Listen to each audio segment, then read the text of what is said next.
I still remember the air that week. It wasn't just dry. It felt charged, like something waiting to snap.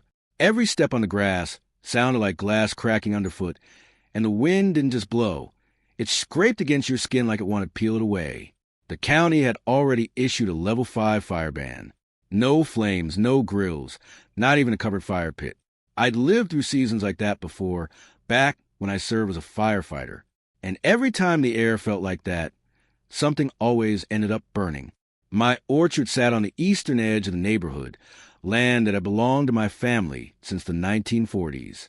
My grandfather planted the first citrus rows. My father added almonds.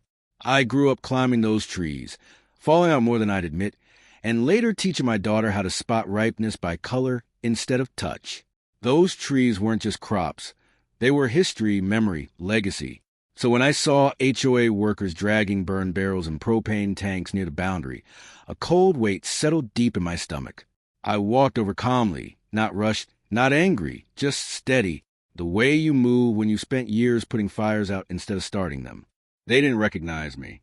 Most of the new board didn't.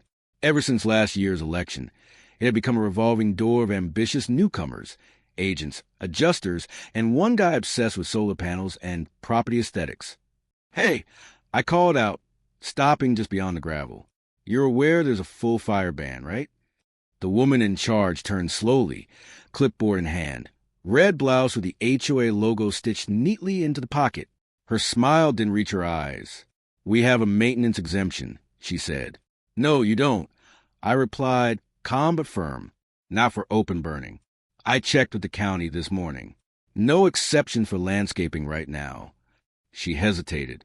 "Sir, with all due respect." I raised my phone and pulled up the official notice straight from the fire marshal's office. This was issued 10 hours ago. "I also sent your board a certified notice last week." She didn't even look at the screen. Instead, she turned and waved the workers off. "Let's pause here," she said, then glanced back at me. "We'll verify and continue if allowed." I didn't believe her. That night, I sent another email, documents attached, photos timestamped, and the fire marshal's office copied in. The next morning, I found scorch marks in the tall grass less than 20 feet from my trees. Ash-coated part of my irrigation line. No call, no apology, not even a knock at the door. That's when it clicked. This wasn't ignorance. It was arrogance. Over the years, I've learned something simple. People don't respect warnings. They respect consequences. And this HOA believed they were above both. I filed a formal complaint with the county and got drone footage from a neighbor who ran a photography business. The footage showed everything: gas cans, flames, workers laughing like it was a backyard cookout. Still, silence from the board. 3 days later, the wind shifted. If you've never felt a Santa Ana wind, it's hard to explain. It's not wind, it's pressure. A force that rolls over mountains and crashes down hot and dry.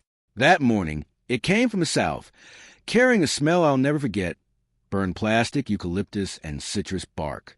I ran outside barefoot. From a ridge behind my orchard, I saw it, a wall of smoke, then flames, fast and low, moving like something alive. They tore through the brush the HOA never cleared. I shouted for my daughter to grab the emergency kit. By the time I reached the back gate, the flames had already taken the fence. I tried the hose, but the pressure was weak. The HOA had reduced water flow for conservation. My land, and I couldn't defend it.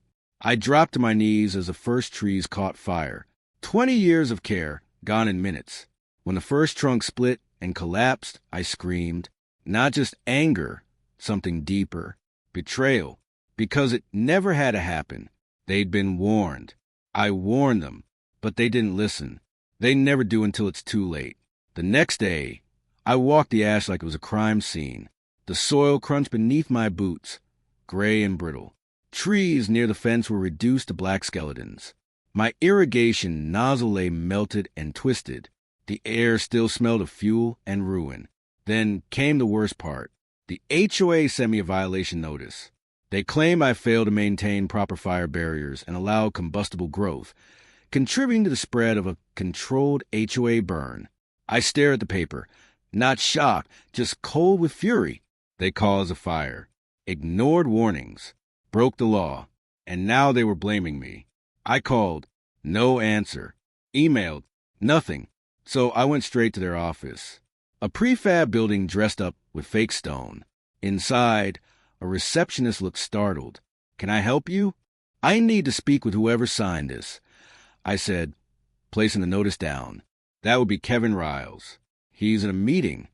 I'll wait. When he finally came out, it took him a moment to recognize me.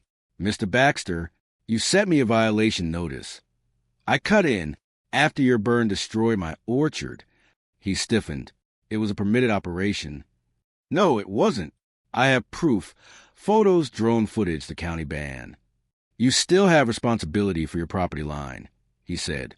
My land was green. I shot back. Yours was dry brush. And your fire crossed onto my property. He faltered.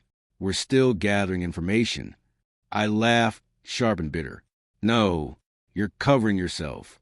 That night, I dug through their records, meeting notes, permits, agendas. Nothing lined up. No permits. No coordination. Just vague notes about a vegetation initiative. They planned it. A cheap shortcut. Reckless. Illegal. That's when I called Caleb, an old colleague from my firefighting days. He walked the burn line with me, studied the damage, and shook his head. This isn't controlled, he said quietly. This is negligence. Actionable? I asked. He nodded. Big time. Within days, investigators arrived. They marked ignition points, took statements, gathered evidence. The HOA tried to interfere, claiming private property. But once a fire spreads illegally, it stops being private. Neighbors started talking. Stories came out. Fines, threats, intimidation, patterns of abuse. Still, the board denied everything. So I filed a lawsuit, not just for damage, for negligence, endangerment, and violation of emergency orders. They played with fire. Now, they were going to face it.